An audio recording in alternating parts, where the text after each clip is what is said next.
Hello, everyone, and welcome to another Starman Just Watch. With me this time is Curtis. Yeah, back for another one. Indeed, this is becoming a habit now. It is, yeah. It seems like every couple months. Yeah, once a month, Curtis month. Exactly, yeah. They wrote me in there. Yeah. All good, though. Now, Billy is on vacation, so we have to... The show must go on without him. Yeah, gotta fill in for the bill. Yeah.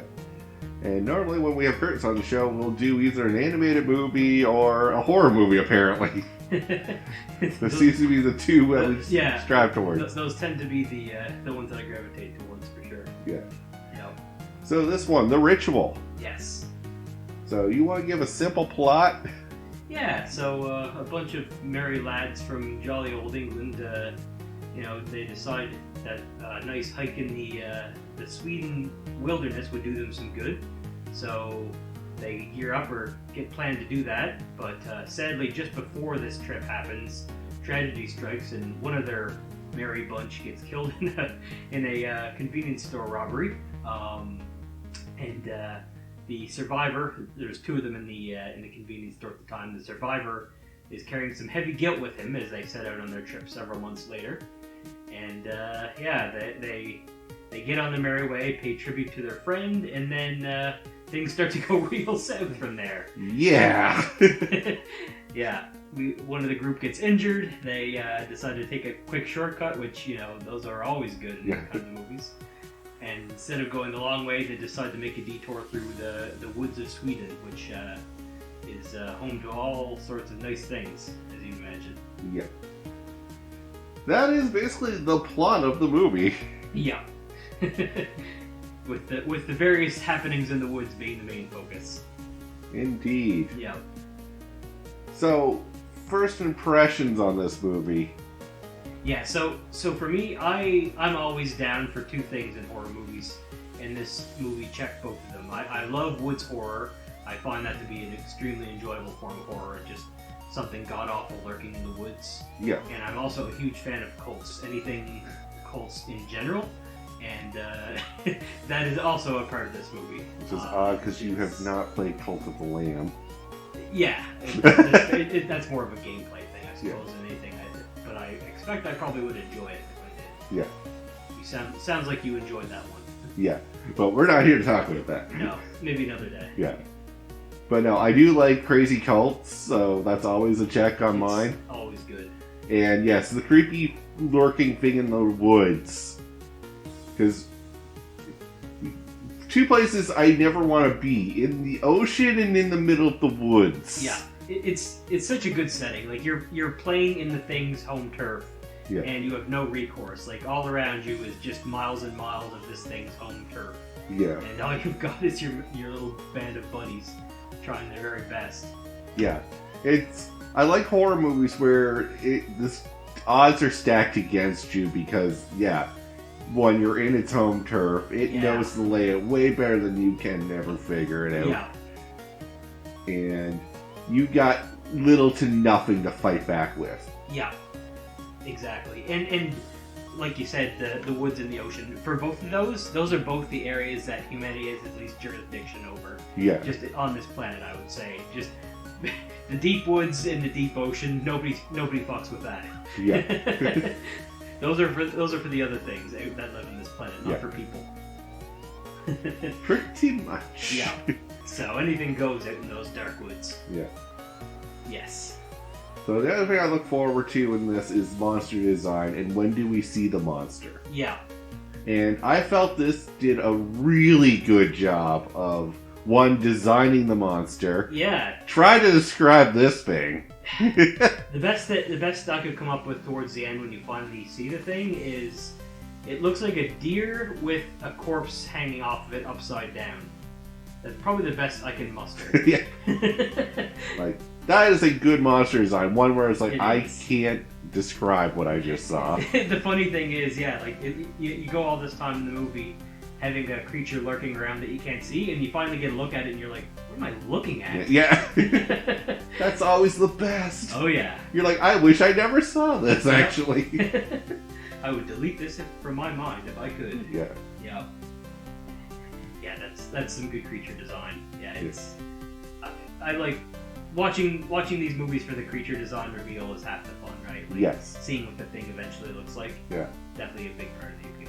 Because I find it's a letdown whenever they don't show a monster. You gotta eventually show it. I definitely appreciate that almost every well-made modern horror movie is willing to play its cards close to its chest and not tip its hand too early. Yes. And it makes the reveal way more fun.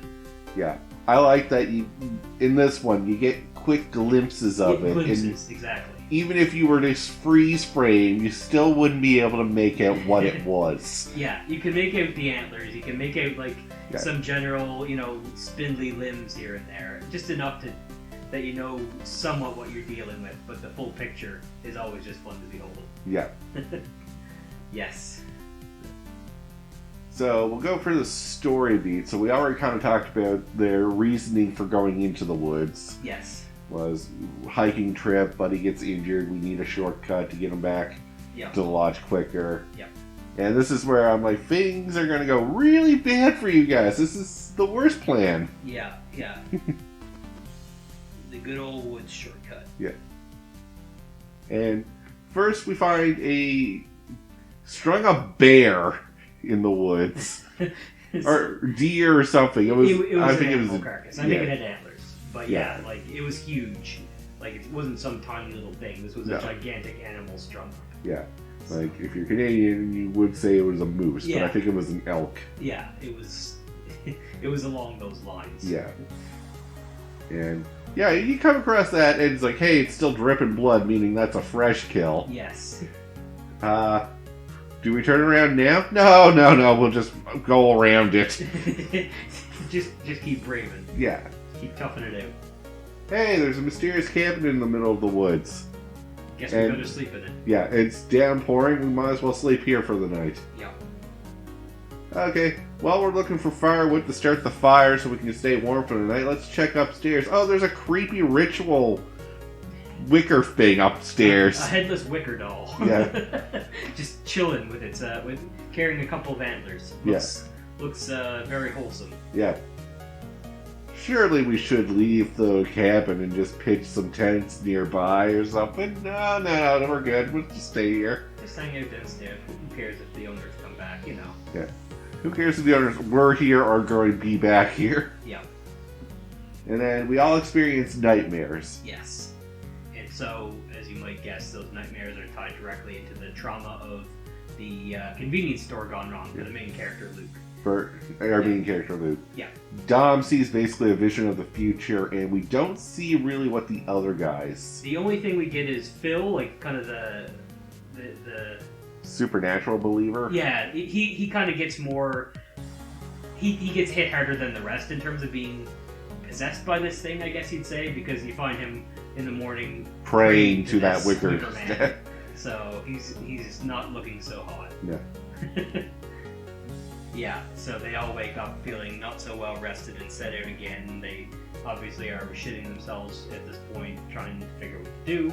They're, instead of following the compass, they decide, hey, here's this fresh trail that's leading through the woods. And by the way, our cabin's surrounded by a bunch of Nordic runes that can only spell good things. Yep. So, yeah, they decide to set out on this freshly made trail and, lure themselves deeper into the trap that this thing is set for them. I love that reasoning. It's like, well, it's a trail. It's man-made, meaning civilization. And I'm like, I can go outside into the woods and carve a trail for anyone right now. A trail leads where someone wants you to go. Yeah. Their intentions, maybe not so clear. Yep. Yeah. Yes. And this is the point where they have their tiff, I guess. Is it? They kind of have their the truth comes out. Yeah. Between Dom and Luke, at least. Yeah. Dom kind of blamed Luke for their friend dying. Yeah, he did. He kind of just sat there, shivering in fear when the robbery / murder was happening and didn't do anything. So he shouldered the guilt and the blame from some of his friends. The incident. So that comes to a head, and they get into a fight and almost tears them apart, but they keep it together long enough for Luke to go and take a look and get his first glimpse of this god-awful thing, I guess you'd Yeah. And then they're like, hey, there's someone in the woods, guys, we gotta go. Yeah. But it's getting late, so we have to camp one more time, and that's when our voice of reason... Yeah. Hutch. Yeah. Hutch gets captured and dies. Yeah, so the first one to get killed in this group of 4 is the voice of reason, so you know things are gonna go well from there. Yeah. I was like, that's a smart monster. Yeah. Knows to pick its targets, huh? Yeah. Yes. And then, as we're trying to, like, Hutch's last words to Luke were basically just keep going southwest. Yeah. There's a lodge southwest that you guys can survive in. Yeah. So they just decide, well, let's listen to Hutch and go southwest. Yes. Finding his body en route, of course. Yep. Strategically hung up right where they'd find it. Yeah, exactly. I was like, well, that's bad signing. Let's not go southwest. Almost as if this thing is hunting them and toying with them. Yes. Yes. Yeah, they're right into its clutches, without a doubt. And things continue to spiral downwards. I guess at that point they have a brief moment of hope, or Luke does, because he sees the end of the woods from a nearby hill. Yeah. And as soon as he turns back to find the rest of the guys, at that point Phil's been taken as well. Yeah, and he finds Dom huddling in a corner. Yeah. Yeah. And then it's like, okay, I know we had our tiff, but we gotta work together on this one. Yeah, we're brothers again. Yeah. No, but like the death of our 2 friends to bring others together. It'd bring you right the hell together, wouldn't it? Yeah. Yeah. The last 2 in this party. Yeah. And and so they make a break for it at that point. Yeah. And just keep on running until they find whatever they're gonna find. Which is a cabin, another cabin in the woods. Another cabin in the woods. Yeah. And this is where I was wondering, I was like, I thought this had a creepy cult in it. Uh-huh. And sure enough, they get into the cabin in the woods. They're they tumble into it. Yeah. And as they're lying on the ground, someone boots Luke in the head, and they wake up shackled in a separate cabin. Yeah. And now we find out why the movie is called The Ritual. Yep. Because here's our creepy cult, Devin. Yeah, it's not just some random monster. Yeah. It is a full-on death cult. Yep. We sacrifice people to this thing so it leaves us the hell alone. It also grants us immortality. That's the big supposed perk. Yeah. Which is made even more gruesome by not only the fact that they're sacrificing people to achieve this, but also we get a peek into an attic at some point where we see a bunch of mummified cultists all just kind of looking real grim. Yeah, I was like. So this is your immortality, folks. You're going to be hanging out in an attic,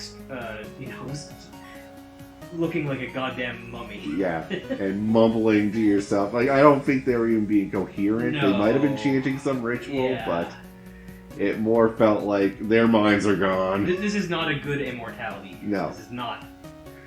You don't keep your youth, you just don't die. Yeah, this isn't. You're gonna hang out at your the prime of your life and have a good time forever. No, this is you're just gonna live a slow and arduous existence. Yeah. Yeah. No, thank you. That's a no from me, dog. Yeah, yeah. I would, given the choice, I would die before joining this goddamn cult. Now, given the choice, would you rather the monster kill you or the crazy cult kill you? Because I would take the monster. He seems a little quick on the draw. He gets it done quick, right? Yeah. Basically, what he does is he grabs you and impales you on a tree. Yeah. Which kind of sucks, but I mean... That definitely sucks, but it's over pretty quick when it's through the heart. Yeah. When the cultists will beat the living hell out of you, apparently. Yeah. And then string you to a thing, and then let the monster do its thing. Yeah. Yeah, probably better to just get caught in the woods and have it over with real quick before you know what's coming. Yeah. So, we find out that Luke was marked by the monster really early on. Yes, right after the first nightmare. dream in the woods. Yeah. Yeah.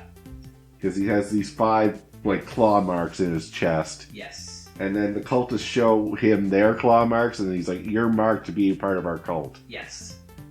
Yeah. So, bow to this monster or die, basically. Uh-huh. Those are your options. Meanwhile, Dom doesn't have that mark, and Dom's going to be sacrificed. Yes. They immediately prep him up for sacrifice, and Dom kind of finds himself. Like, all throughout the movie, he's been the one that feels like he's dragging the group down. Yeah. He's the one that got injured. He's kind of always moping. He's the one that kind of instigated the fight that almost tear them apart and all that good stuff. Yeah. But here he says, all right, buddy, I'm dead. I'm done for. I know what's coming for me. I saw it in a dream. But you're going to get up and you're going to burn these fuckers down and you're going to get out of here. Yep. So, kudos to him for finding his moment. It was a good moment. Yeah, it was. It was nice. So we'll cut to the chase here. We make an epic escape. Yes. By burning down the attic of mummy corpses, because, you know, mummies burn real good. Oh, they do. They're great kindling. I love how he just looks at the mummies, they start moving, and he immediately just sets them on fucking fire. Yeah. That, like, exactly. That's what you should do in that situation. Yeah. Yeah, no. No, thank you. Which then attracts our god monster. Yeah. Who starts tearing through the village. Yeah, not too happy with the cultists for letting this fire happen. Yeah. And I like that in our escape attempt, first guy we meet is just like, sees the guy, is like, whoa, don't shoot. Like, Easy, but man, easy. he's talking in a language we don't understand. Yeah. So, bang, he's dead. Yeah. Then the other guy with an axe is just in there, and I'm like, or Luke's like, just drop the axe, and Buddy's like, yeah, sure. Like, his attention is not on the guy with the gun, it's on the monster with... Yeah, there's a bigger threat in the room right now. The now. monster going on the warpath is the bigger concern. Yeah. Sir, I am talking to my god. I will deal with you in a moment. Be right there. Yep. And then we have a chase scene where the god monster is chasing Luke through the woods. Yeah. And catches him, tries to make him bow to him. Yes. And then Luke gets the vision of Dom, remembers like, oh yeah, I was supposed to like avenge you, wasn't I? Yeah, let's get out of here. Yeah. Smacks the god in the head with an axe, and that's the chance to get away. Yes. Turns out this god is bound to the forest, so as soon as he gets to the edge of the forest and beyond the tree line, that's that. He wins. Which is lucky, because I was like, what if that wasn't the case? Yeah, that, like, he had many miles of trekking left to go before he was back in any kind of civilization, so it's a good thing that thing's bound to that forest. Yes. Yes. I love how determined that thing was to make him bow to it rather than just murdering him, though. Yeah, like... Clearly it saw something in him, I guess. Yeah. Yeah, it was never explained, like, why was it so obsessed with him not murderous? Yeah, you would have thought it would have killed him the second he set that fire. Yeah. But it seemed very determined to have him worship the thing. Yeah. And then the second he got up and didn't bow to it, I was like, well, you're going to die. And he's like, no, it's going to try to make you bow again. Okay. Yeah. Weird. Yeah. Maybe it killed all the cultists and it realizes it needs a cultist. It's like, oh shit, in my rage I killed all my little worshippers. Yeah. In your anger, you killed them. Come on, be a pal. Be my worshiper. Come on. We can start anew. You can bring new people in. It'll be fun. Come on. Yeah. Alright, so things we liked about this movie, we kind of already talked. We definitely covered it, yeah. Yeah. Yeah. So things we didn't like about the movie. I guess we kind of were getting at it there, but the ending is pretty abrupt. It's very abrupt. and not particularly clear what's happening. Yeah. And why. The motives of this thing, like, fair, they're inscrutable to some degree, but it is kind of odd that he was able to escape the way he did. Yes. He should have been screwed. He really should have been. Any other time, like, the monster would have killed you here. Yeah. Yeah, that's what should have happened, in all fairness, but we wanted to have a survivor in this movie, so that's what happened. Yeah. Yeah. And I'm trying to think, like, if the opening was any necessary. It just set the robbery, right? I guess, like the recurring element, which did. I guess it kind of had like just an element of like recurring dreams and whatever, but it didn't feel essential to anything, really. No. Like it didn't really feel like it resolved anything for the characters to have those recurring dreams. No. It just felt like kind of an obligatory part of the cult. Yeah, it's like, yeah, you're near a crazy Yeah, death yeah. cult, you're going to have horrible nightmares. You're in proximity to a god of sorts, an offspring of Loki, I believe it was. And so I guess it just had like a natural influence over it. But it didn't feel like the specifics of the dream ended up mattering too much. No. It was just a way to, like, one, bring them into Sweden. Yeah. Which they could have just done with, hey, we went on a road trip for Sweden and my buddy hurt his leg and we want a shortcut. Yeah, and it established the fractures within the group. But yeah, like I guess that's really all practically amounted to. Yeah, and the Dom-Luke fracture that happened resolved too quickly. It didn't really pan out too much. Yeah, it's like, they I hate you, we're no longer friends. Okay, we're gonna die, we're friends again, right? Yeah. And by the end, he's like, "You're my brother. You'll avenge me." Yeah. So, yeah. Like... yeah. A little odd there, like a little, oddly paced, oddly unnecessary moments, but it was still enjoyable despite that. Despite it feeling unnecessary, it still didn't detract from it necessarily. Fair enough. Yeah. And final thoughts. Yeah. So I was here for the imagery and the aesthetics of the woods horror and the cult, and I feel like this movie delivered big time on those. Yes. The cult had a great chanting. It wasn't like your typical Latin nonsense. It was. You did point that out, and I agree with that. I get tired of the same cult tropes. That, like, obviously you gotta have certain tropes for a cult to work and be interesting in the way that I want it to be, but their chanting was more of like a low roaring whisper in a way that I thought was really cool and effective. Yeah. I would love to listen to that through headphones, actually. Go to sleep with that. This is my ASMR, folks. Because, I was like, Latin doesn't suit every... It sure doesn't. Can you imagine this Swedish cult chanting in Latin? Yeah. Come on. So, yeah, I love it when they inject some fresh elements like that. Yeah. And, the cult members were sufficiently creepy backwoods, well designed that I was very satisfied. Yes, that also was a good design. Yes. They weren't freaky, but they weren't absolute mutants, but they were definitely off. Yeah. They weren't right in the head. Yeah. Yes. So, in terms of imagery and overall aesthetics, this movie was exactly what I wanted it to be.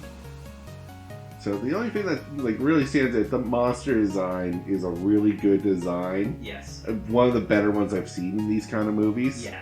Yeah. So I watched this movie just to see that. Definitely worth it. And the overall scare factor, because this is technically a horror movie. Yes. I'd give it an 8 out of 10. Yeah, that seems reasonable. Yeah. Like anything that you're watching with a friend is going to be diminished. It's hard to get a really good judgment on these things unless you're watching it by yourself in the dark. Yeah. But based on what you can extrapolate from the imagery and the moments, it's not very jump scare heavy at all either. No. I will say it's very much about building the atmosphere, Yes. which is nice too. So a lot of dread, and I like that better than a lot of jump scare. 100%. Yeah, like for something like this works way better. Yeah. Yeah. But with that, though, we'll call the episode here. So thank you for coming in, Curtis, and thank you all very much for watching. Yeah, pleasure.